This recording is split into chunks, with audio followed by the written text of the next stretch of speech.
ಆಂಜನೇಯ ಸುತ, ಅಮ್ಮನ ಹೆಸರು ಹೇಳಿ ಮಗನ ಹೆಸರು ಹೇಳ್ತಾರೆ. ಅಷ್ಟಕ್ಕೆ ಸೀಮಿತ ಅಲ್ಲ, ಅಮ್ಮ ಅಷ್ಟೇ ಅಲ್ಲ, ನೀವು ಯಾವುದೇ ಒಂದು ರಾಜಕುಮಾರಿ ಅಥವಾ ರಾಣಿ ಹೆಸರು ಕೇಳಿ ಅವರಿಗೆ ಶಸ್ತ್ರಾಭ್ಯಾಸ ಕಂಪಲ್ಸರಿ ಇತ್ತು. ಇಷ್ಟೊಂದು ರಾಣಿಯರು ಇದ್ದಾರೆ, ಎಷ್ಟೊಂದು ಇವರಿದ್ದಾರೆ ನಮ್ದ್ರಲ್ಲಿ.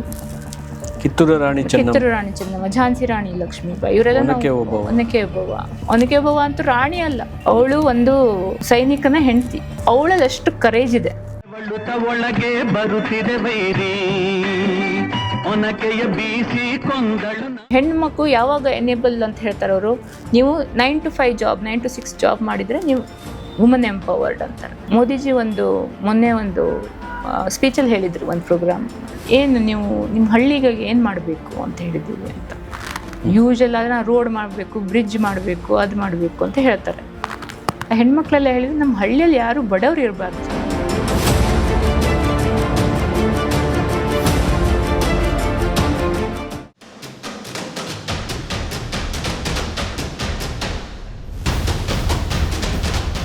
ಸೊ ಈಗ ಮುಂದಿನ ನಮ್ಮ ಅಧ್ಯಾಯ ನಾರಿ ಶಕ್ತಿ. ಓಕೆ, ನಾರಿ ಶಕ್ತಿ ಅಂದರೆ ಏನು, ಈ ಬಿಲ್ ಬಗ್ಗೆ ಇದ್ರ ಬಗ್ಗೆ ನೀವು ವಿವರಣೆಯಾಗಿ ತಿಳಿಸಿ.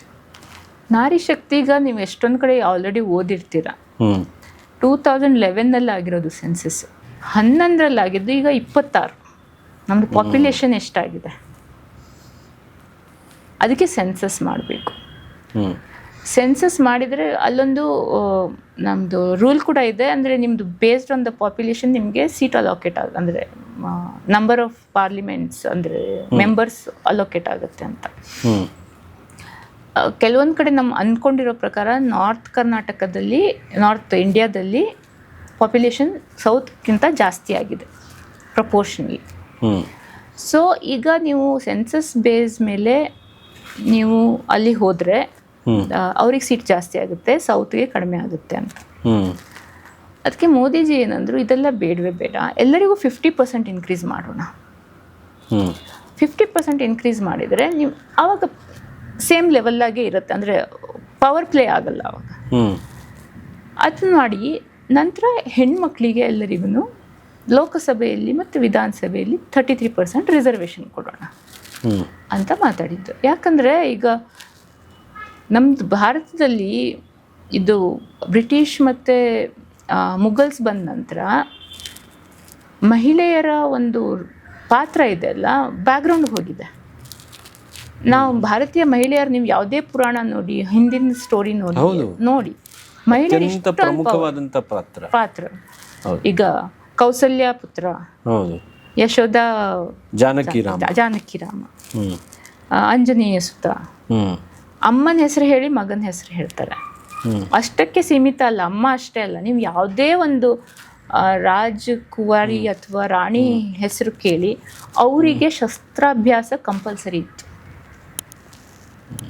ಎಲ್ಲರೂ ಶಸ್ತ್ರಾಭ್ಯಾಸ ಮಾಡಿದ್ರೆ, ಕೃಷ್ಣನ್ ನೋಡಿದ್ರೆ ರುಕ್ಮಿಣಿ ಇರಲಿ, ಸತ್ಯಭಾಮ ಇರಲಿ, ಅವ್ರಿಗೆ ಬಿಲ್ಲು ಖಡ್ಗ ಎಲ್ಲ ನಡೆಸೋವಂಥದ್ದು ಇನ್ಸಿಡೆಂಟ್ಸ್ ಇದೆ ಅಲ್ಲಿ ಮಹಾಭಾರತ. ಹೌದು, ಅಭಿಮನ್ಯು ಹೊಟ್ಟೆಯಲ್ಲಿರುವಾಗ ಶ್ರೀಕೃಷ್ಣ ಸುಭದ್ರೆಗೆ ಚಕ್ರವ್ಯೂಹ ಭೇದ ಮಾಡೋದನ್ನು ಹೇಳ್ಕೊಡ್ತಾ ಇದ್ದಾನೆ. ಸೊ ಅಂದರೆ ಹೆಣ್ಮಕ್ಳಿಗೆ ಈಕ್ವಲ್ ಆಗಿ ಅಪರ್ಚುನಿಟೀಸ್ ಇತ್ತು. ಈಗ ಎಷ್ಟೊಂದು ಅಹಲ್ಯಾಬಾಯಿ ಹೋಳ್ಕರ್, ನನಗೆ ಬೇಜಾರು ಏನು ಅಂದರೆ, ನಾವು ಚಿಕ್ಕವ್ರು ಇರಬೇಕಿದ್ರೆ ಅವ್ರ ಬಗ್ಗೆ ಓದೇ ಇಲ್ಲ ನಾವು. ಅವ್ರ ಕಥೆ ನೋಡಿದರೆ ತುಂಬಾ ಒಂದು ರೋಮಾಂಚನ. ಇದು ಎಷ್ಟು ಸಿಂಪಲ್ ಆಗಿ ಅವರು ಲೈಫಲ್ಲಿ ಇಷ್ಟು ಕಷ್ಟಪಟ್ಟಿದ್ದಾರೆ, ಆದರೆ ಅವ್ರದ್ದು ಯೋಜನೆಗಳು ಹೇಗಿದೆ ಅಂದರೆ ಇವತ್ತಿಗೂ ನಡೀತಾ ಇದೆ. ಅವ್ರು ಧರ್ಮಶಾಲೆ ನಡೆಸಿದ್ರಲ್ಲ ಅವಾಗ, ಅವ್ರ ಸಿಸ್ಟಮ್ ಹೇಗೆ ಮಾಡಿದ್ದಾರೆ ಅಂದರೆ, ಈಗಲೂ ತನಕ ಯಾರದೇ ದುಡ್ಡಿಲ್ಲದೆ ತಂತಾನೆ ಸೆಲ್ಫ್ ಜನರೇಟಿಂಗ್ ಮಾಡ್ಕೊಂಡು ಅವ್ರು ನಡ್ತಾ ಇದೆ. ಆ ರೀತಿ ವ್ಯವಸ್ಥೆ ಮಾಡಿರೋದು ಆ ಹೆಣ್ಮಗು. ಇಷ್ಟೊಂದು ರಾಣಿಯರು ಇದ್ದಾರೆ, ಎಷ್ಟೊಂದು ಇವರಿದ್ದಾರೆ ನಮ್ದ್ರಲ್ಲಿ. ಕಿತ್ತೂರು ರಾಣಿ ಚೆನ್ನಮ್ಮ, ಝಾನ್ಸಿ ರಾಣಿ ಲಕ್ಷ್ಮೀಬಾಯಿ, ಇವರೆಲ್ಲ ಒನಕೆ ಓಬವ್ವ ಅಂತೂ ರಾಣಿ ಅಲ್ಲ, ಅವಳು ಒಂದು ಸೈನಿಕನ ಹೆಂಡತಿ, ಸಂತ್ರಿ ಅಂತಾರಲ್ಲ ಅವ್ರ ಹೆಂಡತಿ. ಅವಳಲ್ಲಿ ಅಷ್ಟು ಕರೇಜ್ ಇದೆ. ಅವ್ನು ಊಟಕ್ಕೆ ಡಿಸ್ಟರ್ಬ್ ಆಗ್ಬಾರ್ದು ಅಂತ ಹೇಳ್ಕೊಂಡು ತಾನೇ ಹೋಗಿ ನಿಂತ್ಕೊಂಡು ಒನಕೆಯಿಂದ ಚಚ್ಚಿರೋದು. ಒಂದು ಹೆಣ್ಣು ಮಕ್ಕಳಿಗೆ ಅಷ್ಟೊಂದು ಇದಿರ್ಬೇಕಿದ್ರೆ, ಇದೇನಾಯ್ತು ಮುಘಲಲ್ಲಿ ಬಂದಾಗ ಏನಾಯ್ತು, ಅವ್ರದ್ದು ಆಕ್ರಮಣಕಾರಿ ಬಿಹೇವಿಯರಿಂದ ಹೆಣ್ಮಕ್ಳನ್ನ ಮನೇಲಿ ಉಳಿಸ್ಕೊಳ್ಳೋದು ಶುರು ಆಯ್ತು. ಹೊರಗಡೆ ಬಿಟ್ಟರೆ ಅವರಿಗೆ ಕರ್ಕೊಂಡು ಹೋಗ್ತಾರೆ ಅಂತ ತೊಂದರೆ ಆಗುತ್ತೆ ಅಂತ ಹೇಳ್ಕೊಂಡು ಹೆಣ್ಮಕ್ಳನ್ನ 4 ಗೋಡೆಗಳ ಮಧ್ಯೆ ಹಾಕೋದು ಶುರು ಆಯಿತು. ಅವರ ಕೆಟ್ಟ ದೃಷ್ಟಿಯಿಂದ ತಪ್ಪಿಸೋಕೆ. ಅಲ್ಲಿಂದ ಬಂತು ಆಮೇಲೆ ಬ್ರಿಟಿಷರ್ದೇನು ಅವ್ರದ್ದು ವೆಸ್ಟರ್ನ್ ಇದು ಸ್ಟ್ಯಾಂಡರ್ಡ್ಸ್ ತುಂಬ ಓಪನ್ ಅಂತಲ್ಲ. ಈಗ ನೋಡಿ, ಹೆಣ್ಮಕ್ಳು ಯಾವಾಗ ಎನೇಬಲ್ ಅಂತ ಹೇಳ್ತಾರೆ ಅವರು, ನೀವು 9 to 5 ಜಾಬ್ 9 to 6 ಜಾಬ್ ಮಾಡಿದರೆ ನೀವು ವುಮನ್ ಎಂಪವರ್ಡ್ ಅಂತಾರೆ. That is not woman empower. ನೀವು ಇಂಡಿಯಾ ಹೆಣ್ಮಗುಗೆ ಏನು ಫಸ್ಟ್ ಏನು ಬೇಕು ಅವರಿಗೆ, ಏನು ಯಾವುದೇ ಲೆವೆಲ್ಗೆ ಹೋಗ್ಯಾರ, ಫಸ್ಟ್ ನೋಡೋದು ಫ್ಯಾಮಿಲಿ. ನನ್ನ ಫ್ಯಾಮಿಲಿ ಸರಿಯಾಗಿದೆಯಾ, ಅದು ನ್ಯಾಚುರಲ್. ನಮ್ಮ ಹೆಣ್ಮಕ್ಳಿಗೆಲ್ಲ ನ್ಯಾಚುರಲ್ ಆಗೇ ಬರುತ್ತದು. ಫ್ಯಾಮಿಲಿ ಎಲ್ಲ ಸರಿಯಾಗಿದೆಯಾ, ಅವರಿಗೆಲ್ಲ ಅಡ್ರೆಸ್ ನಂತರ ನನ್ನ ಫ್ರೀ ಟೈಮ್ ಇದ್ದರೆ ನಾನು ಏನು ಬೇಕಾದರೂ ಮಾಡ್ತೀನಿ. ಹೌದು ಹೌದು. ಮನೆಗೆ ಮೊದಲ ಪಾಠ ಚಾಲು, ಜನನಿ ತಾನೇ ಮೊದಲ ಗುರು. ಅದು ಮಾಡಿದ ನಂತರ 9 to 5 ನಮ್ಗೆ ಫಿಕ್ಸ್ ಆಗಲ್ಲ ಅದು. ಅದಕ್ಕೆ ನಾವೀಗ ನಮ್ಮದು ಯೋಜನೆಗಳೆಲ್ಲ, ಕೇಂದ್ರ ಸರ್ಕಾರದ ಯೋಜನೆಗಳು ನಿಮ್ಗೆ ಅದಕ್ಕೆ ಮನೆ ಕೈಗಾರಿಕೆಗೆ ತುಂಬ ಪ್ರೋತ್ಸಾಹ ಮಾಡ್ತಾ ಇದ್ದೀವಿ. ಯಾಕಂದರೆ ಇದು ನಮ್ಮ ಮಹಿಳೆಯರು ಒಪ್ಕೊಳ್ಳೋದೇ ಇಲ್ಲ. ನಾನು 9 to 5 ಮನೆ ಮಕ್ಕಳನ್ನ ಬಿಟ್ಕೊಂಡು ನಾನು ಕೆಲಸ ಮಾಡೋದು ಅನ್ನೋದು ತುಂಬ ಜನರಿಗೆ ಅದು ಅರ್ಥನೂ ಆಗಲ್ಲ. ಸೊ ಗೃಹ ಕೈಗಾರಿಕೆ ಎಲ್ಲ ನಮ್ಮದು ಇದು ರೂರಲ್ ಇದು ಎಕಾನಮಿ ಬೆಳೆಸೋದು, ಅದ್ರ ಮೇಲೆ ಫೋಕಸ್ ನಮ್ಮದು. ಈಗ ಅದಕ್ಕೆ ಹೆಣ್ಮಕ್ಳು ಈಗ ಲಕ್ಪತಿ ದೀದಿ ಅಂತ ಹೇಳ್ತೀವಲ್ಲ, ಅದೇನೇನ ಲಕ್ಪತಿ ದೀದಿ ಅಂದ್ರೇನು, ನಿಮಗೆ ಎಲ್ಲ ಯೋಜನೆಗಳು ಕೊಟ್ಟು ನೀವು ವರ್ಷಕ್ಕೆ ಮಿನಿಮಮ್ 1 ಲಕ್ಷ ಅರ್ನ್ ಮಾಡಬೇಕು. ಮಿನಿಮಮ್ 1 ಲಕ್ಷ ಅಂದರೆ ತಿಂಗಳಿಗೆ 10,000. ಹಳ್ಳಿಗಳಲ್ಲಿ ಹೆಣ್ಮಕ್ಳು ಏನೂ ದುಡಿದೇ ಇರೋರು ತಿಂಗಳಿಗೆ 10,000 ತುಂಬಾ ಜಾಸ್ತಿ ಅವರಿಗೆ. ಅಂದರೆ ಅದು ಶುರು. ಅಲ್ಲಿಂದ ಒಂದ್ಸಲ ಲಕ್ಷ ರುಚಿ ಹತ್ತಿದೆ ಹೆಣ್ಮಕ್ಳಿಗೆ ಅಂದರೆ ಕೋಟಿನೂ ಮಾಡ್ಕೋತಾರೆ ಅವರು. ಸೊ ಅದು ಲಕ್ಪತಿ ದೀದಿ. ಸೊ ಆ ಸ್ಟ್ಯಾಂಡರ್ಡ್ಸ್ ಎಲ್ಲ ಇತ್ತಲ್ಲ, ವೆಸ್ಟರ್ನ್ ಸ್ಟ್ಯಾಂಡರ್ಡ್ಸ್, ಅದನ್ನು ನಮ್ಮ ಮೇಲೆ ಹೇರಲಾಯಿತು. ಈ ರೀತಿ ಹೆಣ್ಮಕ್ಳು ಕೆಲಸ ಮಾಡಬೇಕು, ಆವಾಗಲೇ ವುಮನ್ ಎಂಪವರ್ಮೆಂಟ್ ಅನ್ನೋದು, ಆವಾಗಲೇ ದೇಶ ಮುಂದೋಗೋದು ಅಂತ. ಅದನ್ನು ನಾವು ತುಂಬ ಫೋರ್ಸ್ ಮಾಡೋಕ್ಕೆ ಟ್ರೈ ಮಾಡಿದ್ವಿ. ಈಗಲೂ ನೀವು ಇಂಟರ್ನ್ಯಾಷನಲ್ ಮ್ಯಾಗ್ಝಿನ್ಸ್ ಎಲ್ಲ ನೋಡೋಕೆ ಹೋದರೆ ಇಂಡಿಯಾದ ನಂಬರ್ಸ್ ಕೆಳಗಡೆ ಇರುತ್ತೆ. ಯಾಕಂದರೆ ಅವ್ರು ವೆಸ್ಟರ್ನ್ ಔಟ್ಲುಕ್ಕಿಂದ ನೋಡ್ತಾ ಇರ್ತಾರೆ ಹೆಣ್ಮಕ್ಳ ಬಗ್ಗೆ. ಅದನ್ನೇ ನಾವು ಕಡಿಮೆ ಮಾಡಿದರೆ ಇಲ್ಲಿ ಅದಕ್ಕೆ ನಾವು ಹೆಣ್ಣುಮಕ್ಕಳಿಗೆ ಅವ್ರಿಗೆ ಹೇಗೆ ಬೇಕು, ಫಸ್ಟ್ ಫ್ಯಾಮಿಲಿ ನೋಡಿಕೊಂಡು ಅವ್ರ ಫ್ರೀ ಟೈಮಲ್ಲಿ ಮನೆಯಿಂದ ಏನು ಮಾಡೋಕ್ಕಾಗತ್ತೆ ಅದನ್ನು ನಾವು ಎನೇಬಲ್ ಮಾಡಿಕೊಡೋಣ ಅಂತ ಬಂದಿರೋದು. ಸೊ ಅದು ಈ ರೀತಿ ಈಗ ಹೆಣ್ಮಕ್ಳು ಇಷ್ಟು ಎಂಪವರ್ ಆಗ್ತಾ ಇದ್ದಾರೆ. ಈಗ ಇದು 33% ಇಮಿಡಿಯೇಟಾಗಿ ಹಿಂಗೆ ಬಂದಿಲ್ಲ. ಈಗ 50% ನಾವು ಪಂಚಾಯತಲ್ಲಿ 33% ಪಂಚಾಯತಲ್ಲಿ ಕೊಟ್ಟಿದ್ದೀವಿ ರಿಸರ್ವೇಷನ್, 50% ಕರ್ನಾಟಕದಲ್ಲಿದೆ. ಅದು ಮಾಡಿದಾಗ ಅದ್ರದ್ದು ಬೆನಿಫಿಟ್ಸ್ ನೋಡ್ತಾ ಇದ್ದೀವಿ ನಾವು.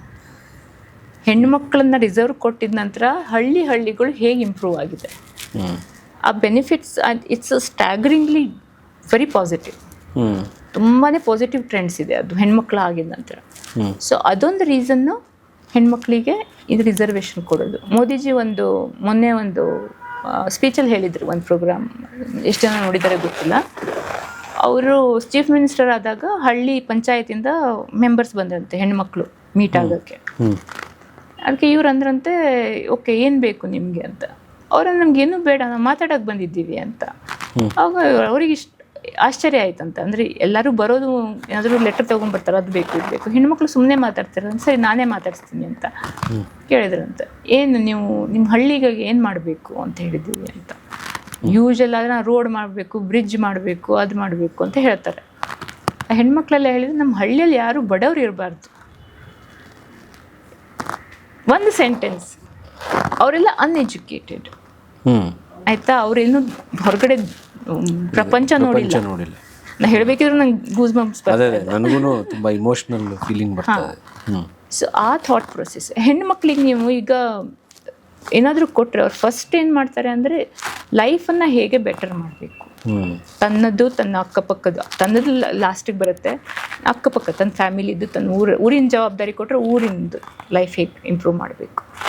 ಸೊ ಆ ಒಂದು ಎಜ್ಜಿದೆ ಅಲ್ಲ, ಅದು ನೀವು ಓನ್ಲಿ ಮೇಲ್ ಡಾಮಿನೇಟ್ ಮಾಡ್ಕೊಂಡು ಹೋದರೆ ಬರಲ್ಲ. ಸೊ ಅದಕ್ಕೆ ಬ್ಯಾಲೆನ್ಸ್ ಮಾಡೋಕ್ಕೆ ಇನ್ಫ್ಯಾಕ್ಟ್ 50-50 ಅನ್ನೋದು ಅಂದರೆ that's the best thing. So woman ನನಗೆ ಈಗ ಏನಾಗುತ್ತೆ ಪಾಲಿಟಿಕ್ಸಲ್ಲಿ, ನಾನು ಹೇಳ್ದಂಗೆ ಕೆಲವೊಂದು ಪಾಲಿಟಿಕ್ಸ್ ಜನ ಬರೋಕ್ಕೂ ಹೆದರ್ಕೋತಾರೆ. ಯಾಕಂದರೆ ಅಲ್ಲಿ ಆಪ್ಷನ್ಸೇ ಇಲ್ಲ, ಬಂದರೂ ಏನು ಮಾಡ್ತೀರಾ ಅನ್ನೋದು.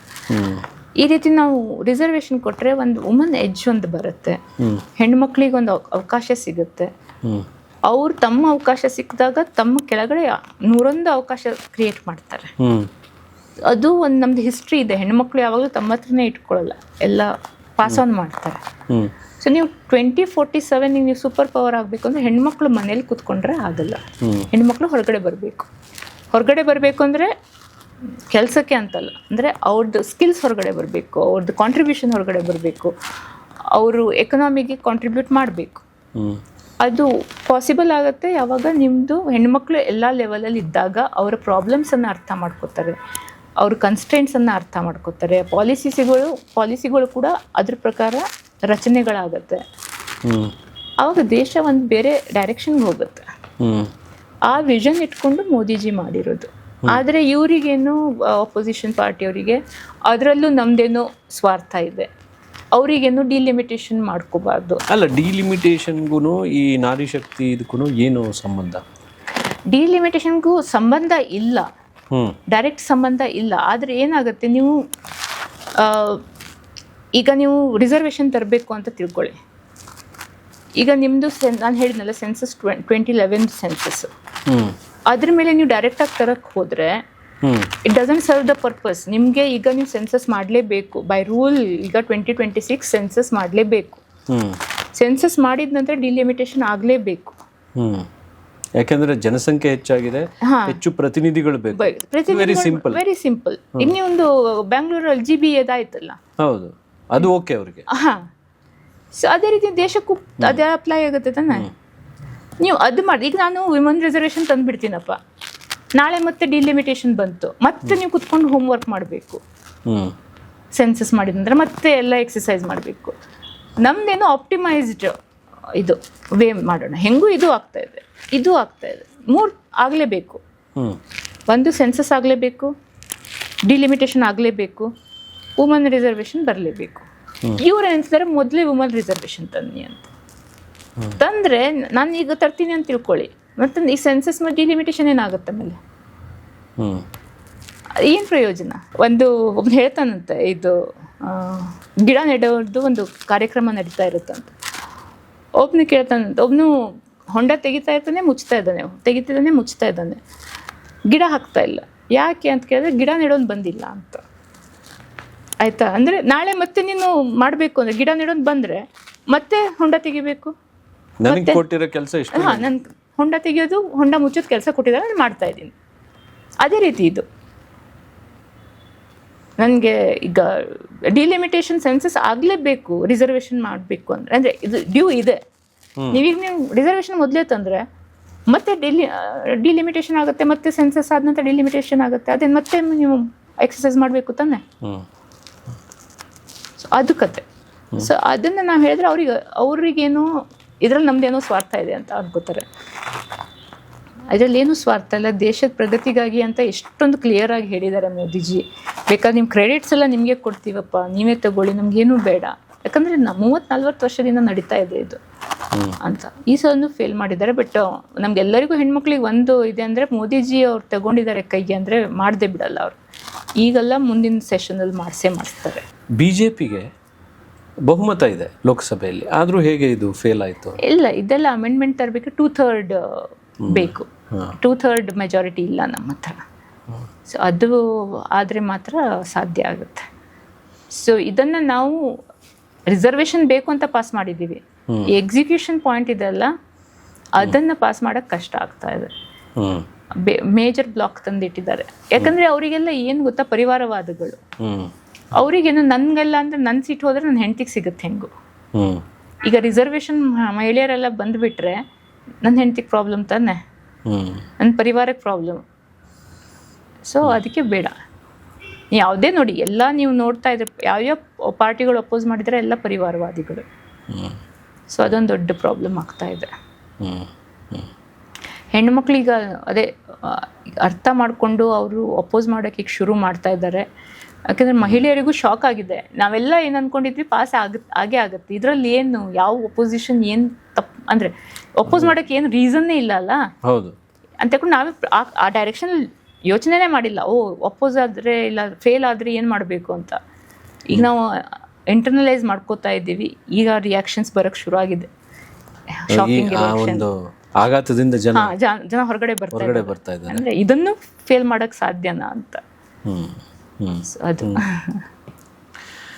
ಸೊ ಈ ನಾರಿ ಶಕ್ತಿ ಇದರಿಂದ 33% ಮುಂದೆ ದೇಶಕ್ಕೆ ಯಾವ ರೀತಿ ಲಾಭಗಳಾಗವು? ನೀವು ಸ್ವಲ್ಪ ಹೇಳಿದ್ರಿ ವುಮನ್ ಎಂಪವರ್ಮೆಂಟಿಂದ, ಬಟ್ ಇದರಿಂದ ದೇಶಕ್ಕೆ ಇನ್ನೂ ಯಾವ ರೀತಿ ಲಾಭಗಳಾಗ್ಬೋದು ಹೆಚ್ಚು ಮುಂದಿನ ಯೋಜನೆಗಳನ್ನು ನಾನು ಕೇಳ್ತೇನೆ. ಈಗ ಯಾವುದೇ ಯೋಜನೆಗಳು ಬಂದರೆ ನಾನು ಹೇಳಿದ್ನಲ್ಲ, ಈಗ ಮೇಲ್ ಇದರಲ್ಲಿ ಏನಿರುತ್ತೆ, ಪ್ರಾಫಿಟ್ ಆ್ಯಂಡ್ ಲಾಸ್ ಮೋಸ್ಟ್ಲಿ. ಅಂದರೆ it's very natural for mail domain. ಅವ್ರಿಗೆ ಪ್ರಾಫಿಟ್ ಆ್ಯಂಡ್ ಲಾಸ್ ಎಕ್ಸಿಕ್ಯೂಷನ್ ನೋಡ್ಕೋತಾರೆ. ಇದು ಹೆಣ್ಮಕ್ಳು ಬಂದಾಗ ಅದರಲ್ಲಿ ಒಂದು ಮಾತೃತ್ವದೊಂದು ಆ್ಯಂಗಲ್ ಬರುತ್ತೆ. ಸೊಸೈಟಿಗೆ ಏನು ಬೆನಿಫಿಟ್ಟು, ಇದರಿಂದ ನೇಷನ್ಗೆ ಬೆನಿಫಿಟ್ಟ, ಪ್ರಕೃತಿಗೇನಾದರೂ ತೊಂದರೆ ಆಗುತ್ತಾ, ಓವರ್ ಆಲ್ ಇಂಪ್ರೂವ್ಮೆಂಟ್ ಅಂತಾರಲ್ಲ, ಕಂಪ್ಲೀಟ್ ಪ್ರೋಗ್ರೆಷನ್ ಇದೆಯಾ ಇದರಲ್ಲಿ, ಇಲ್ವಾ? ಇಲ್ಲ ಅಂದ್ರೆ ಅದನ್ನ ಹೇಗೆ ಇಂಪ್ಲಿಮೆಂಟ್ ಮಾಡ್ಬೋದು, ಅದಕ್ಕೇನಾದರೂ ಪಾಲಿಸಿಗಳು ಬೇಕಾ? ಈ ಆಂಗಲ್, ಈ ಎಡ್ಜ್ ಈ ಎಡ್ಜ್ ಇರತ್ತಲ್ಲ, ಅದು ಹೆಣ್ಮಕ್ಳು ಕೊಡೋಕ್ಕಾಗುತ್ತೆ ಎಲ್ಲ ಕಡೆ. ಈಗ ನೀವು ಒಂದು ಕಡೆ ರಿಸರ್ವೇಷನ್ ಮಾಡ್ತೀವಿ, ಒಂದು ಕಡೆ ಮಾಡಲ್ಲ ಅಂದರೆ ಅದು ಇಂಪ್ಯಾಕ್ಟ್ ಆಗಲ್ಲ. ನೀವು ಟಾಪ್ ಡೌನು ಬರಬೇಕಾಗುತ್ತೆ. ಈಗ ಪಂಚಾಯತಲ್ಲಿ ಮಾಡಿದ್ದಾರೆ, ಈಗ ಲೋಕಸಭೆ, ರಾಜ್ಯಸಭೆ, ವಿಧಾನಸಭೆ ಬಂದಾಗ ಇದು ಎಲ್ಲ ಟಿಕಲ್ ಡೌನ್ ಆಗುತ್ತೆ. ಎಲ್ಲ ಮಿನಿಸ್ಟ್ರೀಸ್ ಅಲೈನ್ ಆಗುತ್ತೆ, ಎಲ್ಲ ಡಿಪಾರ್ಟ್ಮೆಂಟ್ಸ್ ಅಲೈನ್ ಆಗುತ್ತೆ, ಎಕ್ಸಿಕ್ಯೂಷನ್ ಅಲೈನ್ ಆಗುತ್ತೆ. ಸೊ ಆವಾಗ ಏನಾಗುತ್ತೆ, ಈಗ ಹೆಣ್ಮಕ್ಳಿಗೂ ಹೊರಗಡೆ ಅಂದರೆ ಅವ್ರದ್ದು ಪವರನ್ನು ಹೇಗೆ ಹೊರಗಡೆ ತರ್ಬೋದು, ಅದು ಮೇನ್ ಕನ್ಸರ್ನ್ ಇರೋದು ನಮಗೆ. ಅಂಥ ಪಾಲಿಸಿಗಳು ಬರೋಕ್ಕೆ ಶುರು ಆಗುತ್ತೆ. ನಾವು ಈಗ ಇಂಡಿಪೆಂಡೆಂಟ್ ಆಗಿ ಯೋಚನೆ ಮಾಡುವಂಥ ಶಕ್ತಿ ಬರುತ್ತೆ ಹೆಣ್ಮಕ್ಳಿಗಾಗಿ. ಈಗೇನಾಗ್ತಾ ಇದೆ, mostly due to the limitations, woman empowerment ಬೇಕು ಅಂದರೆ ನಾವೇನು ಮಾಡ್ತೀವಿ, ಬರೋ ಆರ್ಟಿಕಲ್ಸನ್ನು ರೆಫರ್ ಮಾಡ್ತೀವಿ, which are mostly by western ಇದು, ಅಥವಾ ಮಾದರಿಯಾದಂತ ಒಂದು ಇಂಡಿಯಾ ಸ್ಪೆಸಿಫಿಕ್ ಇಲ್ಲ. ಈಗ ಮಾಡಿದ್ರೆ ಒಂದು ಮಾದರಿ ನಮ್ಗೆ ಸಿಗುತ್ತೆ, ಒಂದು ಮಾದರಿ ಸಿಗುತ್ತೆ. ಅದನ್ನ ನಾವು ಪ್ರೋಗ್ರೆಸ್ ಮಾಡಿಕೊಂಡು, ಯಾರಿಗೆ ಗೊತ್ತು ನಾಳೆ ಇಂಡಿಯಾದಲ್ಲಿ ಇಂಥ ಮಾಡೆಲ್ಸ್ ಇಂದ ಹಿಂಗಾಗಿದೆ ಅಂತ ಹೇಳ್ಕೊಂಡು ಬೇರೆ ಹಳೆಯ ಒಂದು ರಾಮರಾಜ್ಯದ ಕಲ್ಪನೆ ಸಾಮ್ರಾಜ್ಯ ಆಗುತ್ತೆ. ಮತ್ತೆ ಬೇರೆ ದೇಶಗಳು ಕೂಡ ಕಾಪಿ ಮಾಡಕ್ ಶುರು ಆಗುತ್ತೆ. UPI best example. ನಾವು ಶುರು ಮಾಡಿದಾಗ ಅಪೋಸಿಷನ್ ನಕ್ಕೊಂಡ್ರೆ, ಎಲ್ಲಿ ಪಾನ್ಪಟ್ಟಿ ಅವ್ರು ಕೊಟ್ಕೋತಾರ, ಊರಲ್ಲಿ ಏನಾದ್ರು ಇಂಟರ್ನೆಟ್ ಇರುತ್ತಾ ಅಂತ ಹೇಳ್ಕೊಂಡು ಒಂದು ಸ್ಪೀಚು ಇದೆ ಚಿದಂಬರಂಜಿದು ಒಂದು, ಅದು ವೆರಿ ಫೇಮಸ್ ಇದೆ. ಈಗ UPI ಎಲ್ಲ ಕಂಟ್ರಿಗೆ ಬಂದು ನಮಗೆ ಕೇಳ್ತಿದ್ದಾರೆ ಕೊಡಿ ಅಂತ ಹೇಳ್ಕೊಂಡು. ಇದೇ ರೀತಿ ಅಂದರೆ ಕೆಲವೊಂದು initiative can be very specific to India and then can be explored for the other countries as well. ನಾವು ವಸುದೈವ ಕುಟುಂಬಕಂ ಅಂತ ಹೇಳ್ತೀವಿ ನಾವು. ಎಲ್ಲ ಹೆಣ್ಮಕ್ಳು, ಜಗತ್ತಿನ ಎಲ್ಲ ಹೆಣ್ಮಕ್ಳು ಖುಷಿ ಆದರೆ ನಮಗೂ ಖುಷಿ. ಸೊ ಆ ಮಾಡೆಲ್ ನಾವು ಮಾಡಬೇಕು ಅಂದರೆ ನಮಗೆ ಒಂದು ಸ್ಟ್ರಾಂಗ್ ಆರ್ಮ್ ಬೇಕು. ಅದಕ್ಕೆ ಈ ಬಿಲ್ ಬರಲೇಬೇಕು. ಮುಂದೆ ಯಾವಾಗ ಬರ್ಬೋದು ಈ ಬಿಲ್ಲು? ಈಗ ಇಲ್ಲ, ನಾವೆಲ್ಲ ಹೋಪ್ ಮಾಡ್ತಿದ್ವಿ ವಿಂಟ್ರಲ್ಲಿ ಮತ್ತೆ ಇವ್ರು ಮಾಡ್ಕೋಬೋದಾ ಅಂತ ಹೇಳ್ಕೊಂಡು. ಮತ್ತೆ ಬಂದರೆ ವಿಂಟರ್ ಸೆಷನ್ಗೆ ಮೋದಿಜಿ ಬಿಡಲ್ಲ. 2029 ಮಹಿಳೆಯರನ್ನು ಜಾಗೃತಗೊಳಿಸ್ಬೇಕು. ನಾವು ಜಾಗೃತಕ್ಕಿಂತ ಅಪೋಸಿಷನ್ ಪಾರ್ಟಿ ಜಾಗೃತ ಆಗಬೇಕು, ಅವ್ರಿಗೆ ಜಾಗೃತ ಮಾಡಿಸ್ಬೇಕು. ಅದು ದೊಡ್ಡ ಕೆಲಸ. ಅವ್ರು ಜಾಗೃತ ಇದ್ದಾರೆ, ಅದೇನಂತಾರೆ ಸೆಲ್ಫಿಶ್ ಫೂಲಿಶ್ನೆಸ್ ಅಂತಾರಲ್ಲ, ನಂಗೆ ಏನು ಗೊತ್ತಿಲ್ಲ ಅನ್ನೋ ಥರ ಆಡ್ತಾರೆ ಅವರು. ಅದರಲ್ಲಿ ಸೆಲ್ಫಿಶ್ನೆಸ್ ಇದೆ ಅವ್ರದ್ದು. ಅದನ್ನ ಹೊರಗಡೆ ತಂದು ತೋರಿಸಿದೀವಿ ಈಗ, ಇಷ್ಟು ಸೆಲ್ಫಿಶ್. ಬಟ್ ಅಲ್ಲೂ ಮಹಿಳೆಯರಿದ್ದಾರೆ, ಆದರೂ ಕೂಡ ಯಾಕೆ? ಎಷ್ಟು ಪರ್ಸೆಂಟೇಜ್?